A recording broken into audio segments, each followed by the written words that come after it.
Graça e paz, irmãos.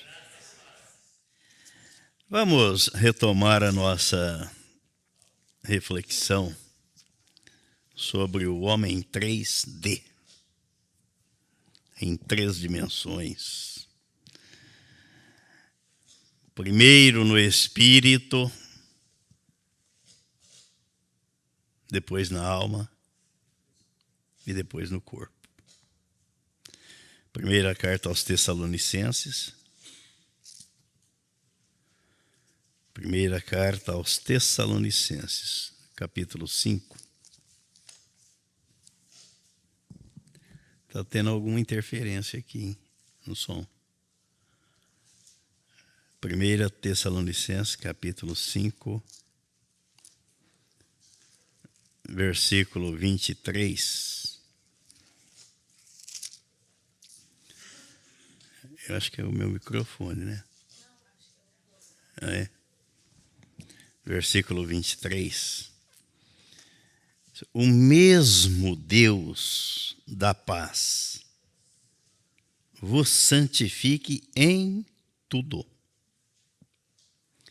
e o vosso espírito, alma e corpo sejam conservados íntegros e irrepreensíveis na vinda de nosso Senhor Jesus Cristo. Então Deus está preparando o corpo de Cristo, do qual Ele é a cabeça, a noiva do Cordeiro, para o dia das bodas. Sejam conservados íntegros e irrepreensíveis na vinda de nosso Senhor Jesus Cristo. É o dia da festa, do grande banquete, do casamento. É o mesmo Deus da paz. A santificação não é só no espírito, não é só na alma e não é só no corpo, mas é no espírito, na alma e no corpo, a santificação. Vamos recapitular aqui algumas coisas, porque à medida que a gente vai repetindo, vai fixando melhor, para depois no final fazermos uma sabatina. Sabatina. Palavra pouco, quase que em desuso, né? Uma sabatina. Espírito, alma e corpo. O espírito é a vida Zoe, a vida que Deus deu para termos comunhão com Ele, com o Espírito dEle, contato com Ele. Vida Zoe. Foi o que Jesus disse que veio trazer. Eu vim para que vocês tenham vida, vida Zoe, porque nascemos com a vida biológica, mas sem a vida Zoe, que Ele veio implantar em nós. Aí nós vimos o texto de Provérbios, capítulo 20, versículo 27, que o espírito do homem, e ele não está falando aqui do Espírito Santo, mas do espírito do homem, que Deus deu, é a lâmpada do Senhor. A inteligência e o discernimento humano revelam tudo o que se passa no corpo. E se pensarmos que a inteligência está ligada à alma, à vida da alma, aí nós vemos a interação, a integração e a conexão das 3 partes: do espírito, da alma e do corpo. A inteligência e o discernimento. Quem dá o discernimento para nós é o Espírito Santo. É Ele que nos dá a capacidade de discernir entre o bem e o mal, entre o certo e o errado, entre aquilo que agrada e aquilo que desagrada a Deus. O Espírito Santo.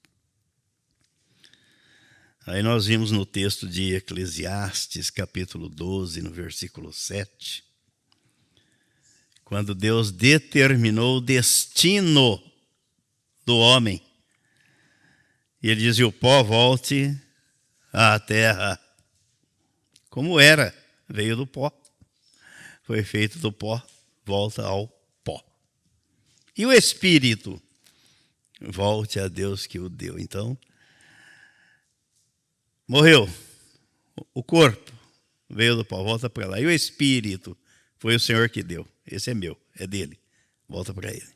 O Espírito. Aí nós vimos no livro de Jó,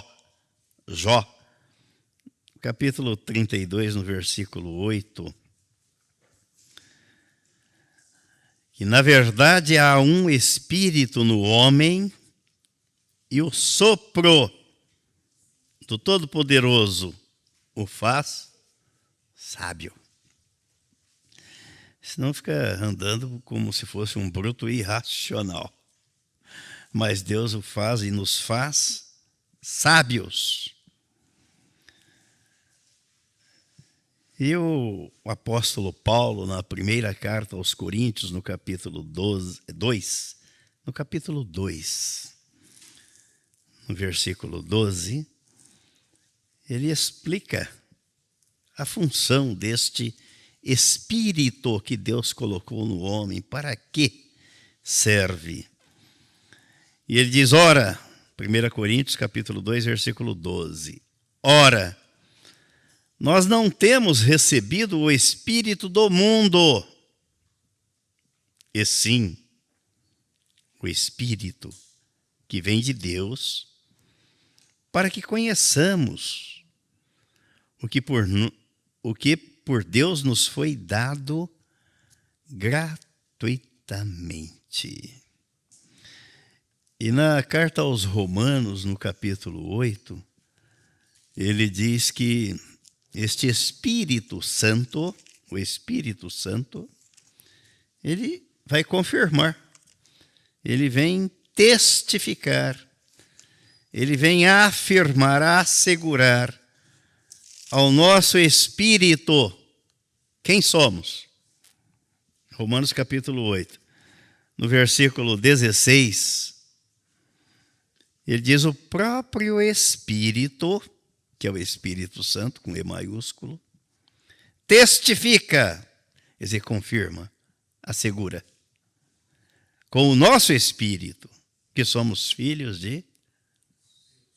Dá um suspiro assim. É assim. É o bálsamo, o alívio. Eu sou filho de Deus. Nasci de novo, fui regenerado por Deus em Cristo para ser seu filho. Filho de Deus. Agora o DNA, se fizer o exame de DNA, vai dizer que o sangue aqui agora é o sangue do Cordeiro, que corre nas vezes, porque tem uma expressão que a gente diz quando fica nervoso, né? Não tem sangue de barata. Não tem sangue de barata, tem sangue do Cordeiro. E ele é manso. Manso, ele falou, eu sou manso. Se o mundo oferece agitação e aflição, vinde a mim, porque em mim vocês vão encontrar descanso para a alma. É o sangue do Cordeiro. Não é sangue de barata. Aí sobre o Espírito nós falamos e lemos o texto, né, lá do livro do profeta Ezequiel, quando Deus levou o profeta ao vale de ossos secos, não tinham vida, e pela palavra eles ganharam vida, e depois ainda faltava o Espírito, a vida espiritual, e Deus mandou o profeta soprar sobre aqueles ossos, e eles ganharam vida física e ganharam vida espiritual. Aí nós fizemos a comparação, a analogia com o celular. para a gente não esquecer, para fixar bem. Quer dizer, o aparelho celular é o corpo. A bateria do celular é o espírito, que tem que estar carregada para ter comunhão com Deus. E nós carregamos a bateria da vida espiritual com a palavra. Com a palavra. É ela que carrega a vida espiritual. Para estarmos sempre conectados, em comunhão. Se descarregar a bateria, perdeu a conexão. Não serve para nada o aparelho. Não tem bateria. Precisa da energia. Então a energia do cristão não vem das árvores, como algumas filosofias pregam, da pedra, né, dos objetos, dos seres inanimados. Não. A energia do cristão vem da palavra. Ela que carrega a nossa bateria espiritual. Aí nós entramos no assunto da alma. Se o espírito é a vida zoe, a alma é a vida psique, ligada ao psicológico. Se o espírito nos coloca em comunhão com Deus, serve para isso, essa é a função dele, o espírito que Deus colocou no homem, ligado em comunhão com o seu espírito, com o Espírito Santo. A alma retrata a vida das emoções, dos pensamentos, da vontade, dos sentimentos. A alma. Psique, do grego. E o apóstolo Paulo disse na primeira carta aos Coríntios, no capítulo 15, versículos 44 ao 46, que nós nascemos realmente como homens, mulheres, seres humanos naturais, mas no novo nascimento nós ganhamos a vida espiritual. 1 Coríntios capítulo 15, versículo 44, a partir do 44.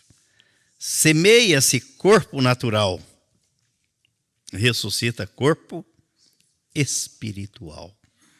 Se há corpo natural, há também corpo espiritual.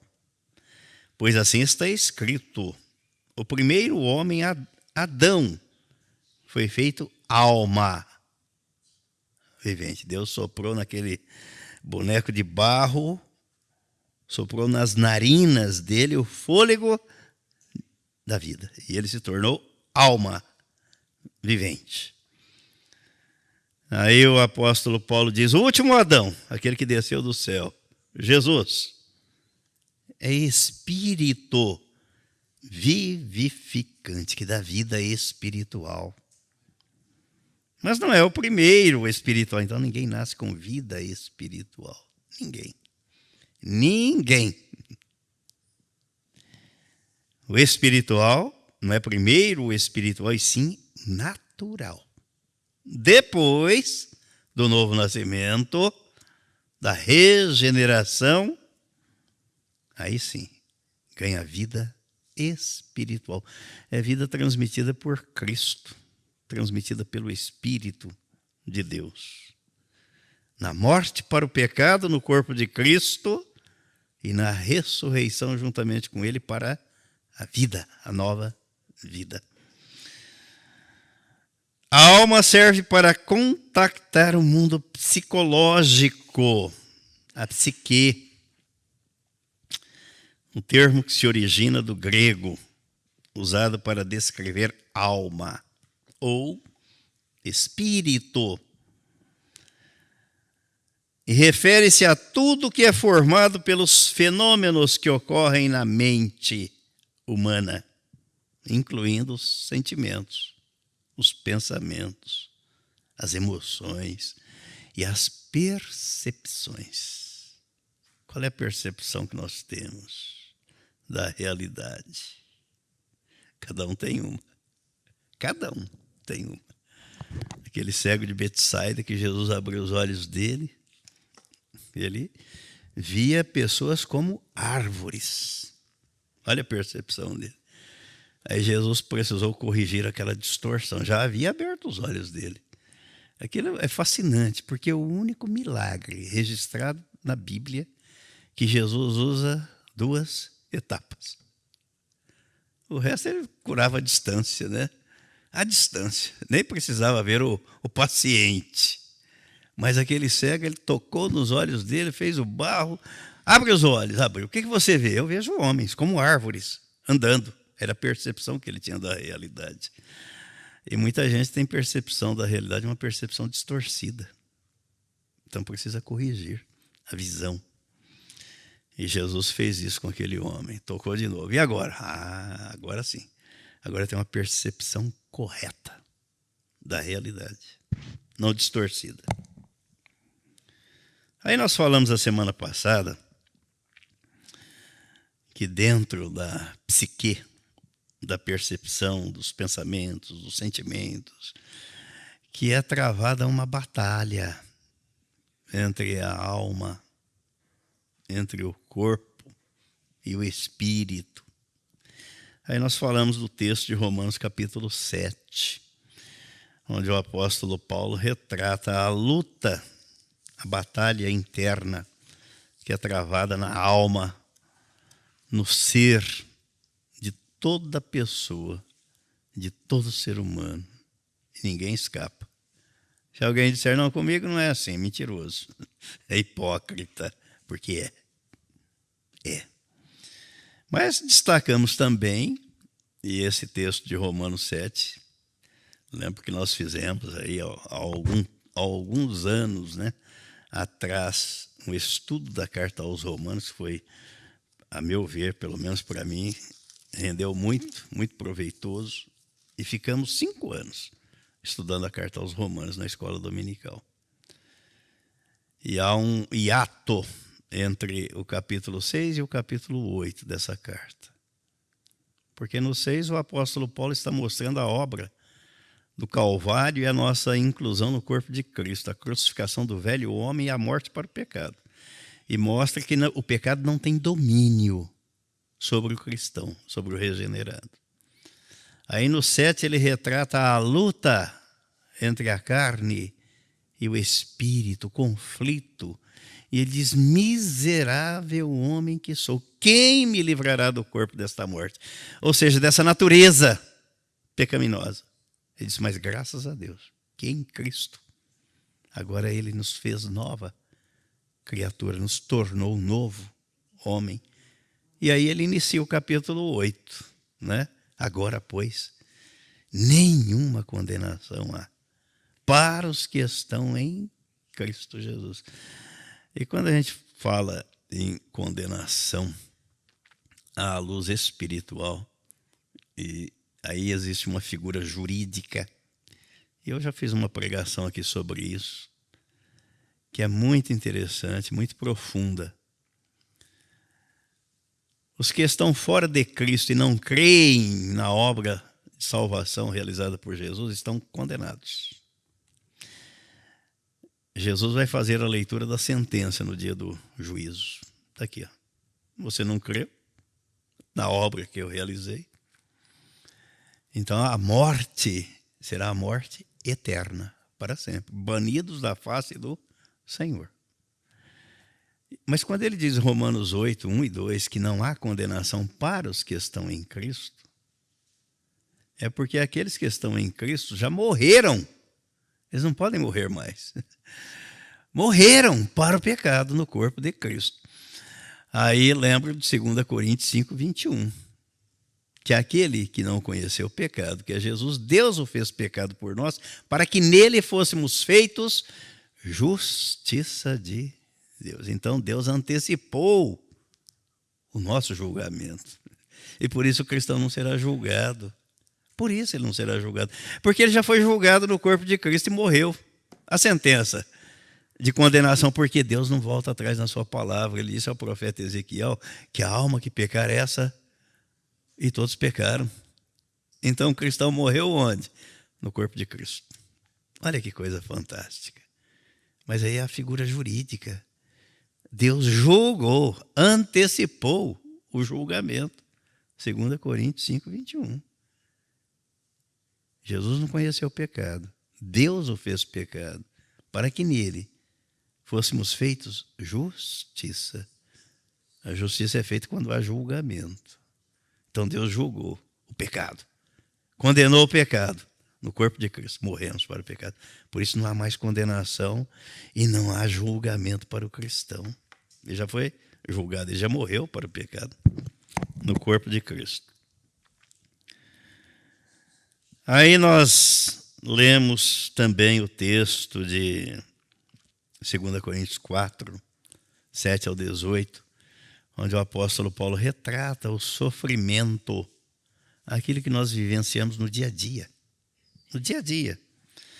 E um estímulo, uma palavra de incentivo e de estímulo, dizendo, olha, nós temos este tesouro em vasos de barro. Nós somos os vasos de barro, para que a excelência do poder seja de Deus e não de nós. Então tudo posso naquele que me fortalece. Deus não nos deu espírito de covardia, mas de poder. 2 Timóteo 1,7. De amor e de moderação. Então não posso me acovardar diante das situações, quaisquer que sejam elas. Por quê? Deus me deu um espírito de poder, não de covardia. A autoridade e o poder foram transferidos à igreja, aos cristãos e não ao diabo. Às vezes a gente esquece dessas coisas diante das circunstâncias da vida. Mas espera aí, mas a quem foi dado o poder e a autoridade? Não foi ao diabo. Foi à igreja, foi aos cristãos. E quem é a cabeça dessa igreja, desse corpo? É Jesus. Onde é que está concentrado o poder? Eu falei aqui, e vou repetir porque me fez muito bem, quando aprendi isso. Depois de Deus, o que nós temos de mais poderoso é o nosso cérebro, a nossa mente. Então não é à toa que Jesus é a cabeça desse corpo. O cérebro, a mente, é o que há de mais poderoso. Aí nós estabelecemos limites diante das situações. Ah, isso não é para mim, isso eu não posso. Ah, quem disse que não pode? Deus chamou Caim e falou, Caim, o pecado está aí batendo na sua porta, mas cabe a você dominar. A você, não sou eu que vou fazer isso por você, Caim. Então o poder já nos foi dado. Jesus ressuscitou e falou, todo o poder me foi dado. Toda a autoridade me foi dada, nos céus, na terra e debaixo da terra. E vocês vão pregar o evangelho, vão fazer discípulos, vão batizá-los e vão ensiná-los a guardar todas estas coisas. Então não é apenas para crer, mas é para aprender e para viver aquilo que é ensinado, que Jesus já deixou para nós.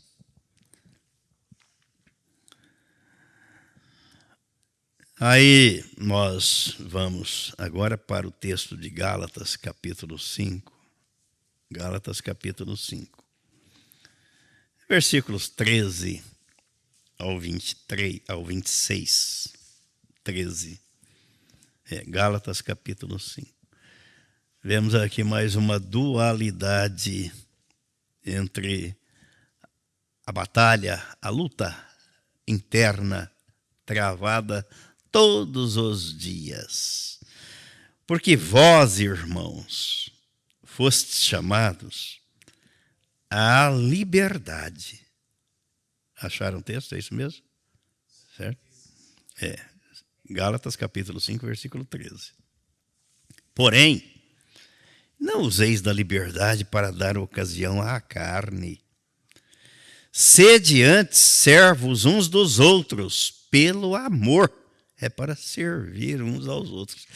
Às vezes alguns invertem, né? Eu quero me servir do irmão. Quer dizer, quero sugar o máximo, explorar o máximo que eu puder. Não, não é isso. É o inverso. É para você servir. Porque toda a lei se cumpre em um só preceito, a saber, amarás o teu próximo como a ti mesmo. Como é que você se ama? Talvez aqui esteja um detalhe, né? E uma dificuldade. Você se cuida?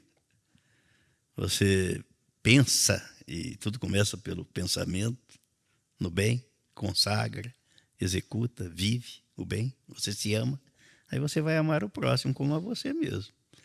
Senão, se você não estiver nem aí consigo mesmo, como é que você vai amar o próximo?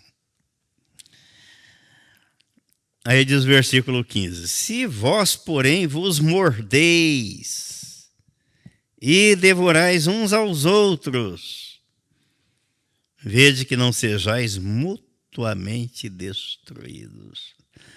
Entre aquilo que Jesus disse, que nenhum reino dividido contra si mesmo subsiste. Acaba tudo, destrói tudo. E os janeiros da vida mostram e trazem essa experiência para a gente, né? Quantas coisas eu já vi assim, em negócios, em seios familiares. Começou a briga ali, vocês vão acabar com tudo. E acaba mesmo, porque foi Jesus quem disse: nenhum reino dividido contra si subsiste. Acaba. Aí ele diz o versículo 16: digo, porém, andai no Espírito, e jamais satisfareis a concupiscência, aos desejos da carne. Quem é que guia você? O Espírito Santo. Ele não vai guiar você para o mundo carnal. Ele vai guiar você para as coisas espirituais, para Deus, para fazer a vontade de Deus, para estar em comunhão com Deus. É Ele quem guia. Aí tem um detalhe aqui, hein? Ele guia, mas você anda. A ação, ela sempre tem os dois lados, né? As duas vias. Eu estou aqui paradinho, quietinho, porque o Espírito Santo está me guiando. É parado? Inerte? Não, mas que Espírito Santo é esse? Eu não conheço na Bíblia. Ele levou Jesus para o deserto, 40 dias lá no deserto, e foi tranquilo. Jesus desfrutou dos manjares nesses 40 dias, só oração, comunhão com o Pai. Imaginem as tentações. A Bíblia registra 4 episódios, né? Ali em Mateus capítulo 4. Mas imaginem quantas tentações Jesus sofreu nesses 40 dias. Sem comer, sem beber. E o diabo, ó. Você está perdendo seu tempo. Essa humanidade aí, não, eles vão te negar, você vai ver. O dia que você for julgado, eles vão fugir, vão deixar você sozinho, ainda vão trair você. E Jesus não deu ouvidos para o diabo. Não deu ouvidos. O que é isso? 40 dias aí andando desse jeito? Dá uma olhada no mundo aqui, ó. Eu te dou tudo isso. É um mentiroso mesmo, né? Ele não tem nada. Como é que ele ia dar? Te dou tudo isso. Só quero uma coisa, hein? Que você me adore. Aí tem gente adorando o diabo por menos. Jesus não adorou. Você não é o filho de Deus? Você está com fome. Transforma as pedras em pães. Você tem poder para isso. Jesus não cedeu. Levou Jesus lá no pináculo, lá em Jerusalém, lugar alto, no templo. Pulando aqui lá embaixo. Está escrito que aos seus anjos você dará ordens e eles vão te... Está escrito mesmo. O diabo é terrível. Jesus falou para ele: olha, não tentarás o Senhor teu Deus. Não tentarás. O que Jesus rejeitou, a humanidade aceita do diabo. E até por menos aceita as propostas do diabo. Então o Espírito guia, mas o andar é seu. O diabo tenta, mas a decisão é sua. É uma escolha. Deuteronômio 30:19. Os céus, poucas testemunhas Deus chamou. E a terra, como testemunhas. A vida, estou propondo, hein? Vida e morte. Bênção e maldição. Todas as vezes que eu penso nesse texto, eu imagino Deus assim, ó. Eu sei que você não vai ter capacidade para discernir, então eu vou propor. Escolhe a vida. Escolhe a vida. Para que viva você e a sua descendência. Escolhe. E o que é que a humanidade escolhe? Versículo 17. Porque a carne milita contra o espírito e o espírito contra a carne. Porque são opostos entre si, para que não façais o que porventura seja do vosso querer. Então, o querer aqui significa e expressa vontade. E vontade está ligada à alma. E vejam que ele coloca as três coisas aqui, né? O espírito, a alma e o corpo. A carne, o corpo. O espírito atua, milita. A vontade do Espírito de Deus é uma, a vontade da carne é outra. São opostos. Para que não façais o que porventura seja da vontade da alma. E Jesus mostrou que isso é possível na hora da agonia. E ele tinha o lado humano, ele tinha um corpo físico. Ele tinha uma alma. E ele era o próprio Espírito ali encarnado. A guerra, o conflito. Pai, se possível, passe de mim este cálice. Ele não era um masoquista, né? Não, eu quero sofrer, eu quero. Não, ele não queria. Ele tinha que pagar essa conta para garantir a nossa liberdade, a nossa salvação. Ó Pai, se não for possível, que seja feita a tua vontade. Vontade da alma. E ele diz, a minha alma está profundamente triste. Outra versão, angustiada até a morte. Então ele tinha uma alma, ele tinha um corpo. E ele era o próprio Espírito ali, o Verbo encarnado, Deus encarnado. Aí o apóstolo Paulo diz aqui no versículo 18, mas, e aí vai mudando tudo, né? Então não é uma linha rígida e inflexível. Mas, se sois guiados pelo Espírito, não estáis sob a lei. Ora, as obras da lei são conhecidas e são prostituição, impureza, lascívia, idolatria, feitiçarias, inimizades, porfias, ciúmes, iras, discórdias, dissensões, facções, invejas, bebedices, glutonarias e coisas semelhantes a estas, a respeito das quais eu vos declaro, como já outrora vos preveni, que não herdarão o reino de Deus os que tais coisas praticam. É ou não é o retrato do mundo, do que contém no mundo? Aí ele diz no versículo 22, mas o fruto do Espírito é amor, alegria, paz, longanimidade, benignidade, bondade, fidelidade, mansidão, domínio próprio. Contra estas coisas não há lei. É o Espírito que produz esse fruto. Não somos nós, é Ele. A nós cabe a atenção. Opa, o Espírito Santo tem produzido isso na minha vida. Amor, alegria, paz, longânimo, longo ânimo. Não estupim curto, né? Mas longo ânimo. benignidade, bondade, fidelidade, mansidão, domínio próprio. Aí a gente tem que fazer o exame, o autoexame.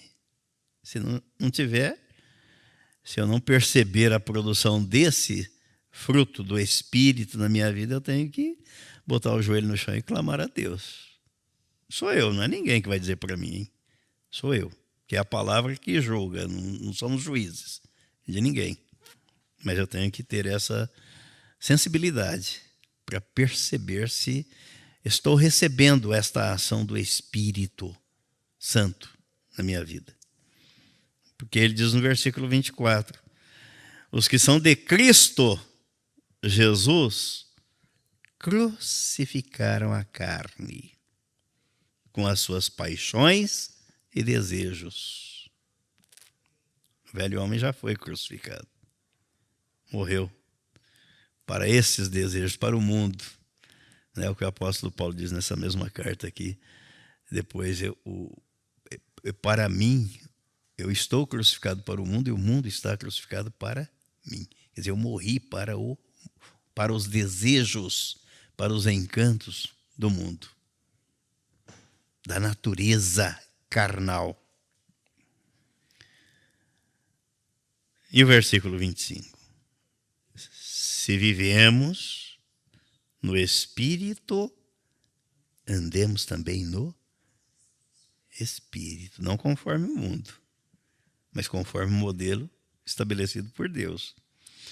Não nos deixemos possuir de vanglória, glória sem sentido, glória vã, provocando uns aos outros e tendo inveja uns dos outros. Misericórdia.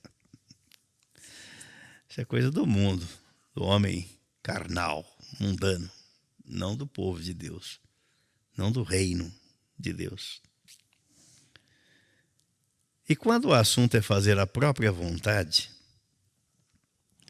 vejam o que Jesus disse aí no capítulo 6 de João, Evangelho escrito por João, capítulo 6, no versículo 38.